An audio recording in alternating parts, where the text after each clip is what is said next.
All right, for middle of the week, we got a nice Metcon workout, keeping our heart rate up. We got make a run for it. So guess what this workout is gonna have in it?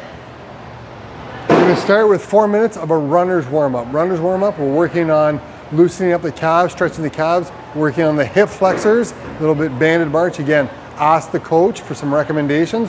We want to begin to learn to do specifically what each individual person needs. So each period may look slightly different for each person. And then we're gonna go through 2 rounds, 5 inchworm push-ups. This is we're gonna walk out, go into a push-up, and then come back in. Then 10 leg raises, working on the dead hang, holding the core nice and tight. 5 per side, Mcgill Crunch. As we're laying on the ground, 1 leg's up. We're pressing that low back into the ground and taking our head just up off the ground. And then 10 glute bridges, laying on our back, getting the hips up. Then we got 14 continuous movement minutes. Remember, the goal is not to go as fast as possible. The goal is to stay as consistent as possible for the entire time period.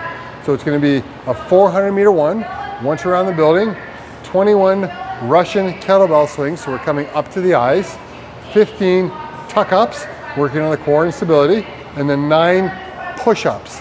So coming right from the ground. Remember, we can scale with the bar, scale with the box.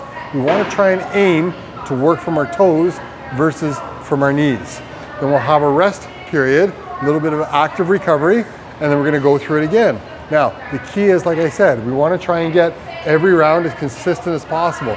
That means in the second half, we wanna try and keep that consistency.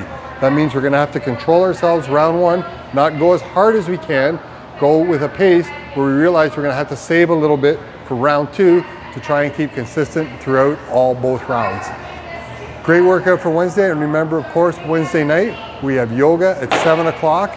Great stretch, great mobility, great complement to everything you're doing during the classes. Look forward to seeing you.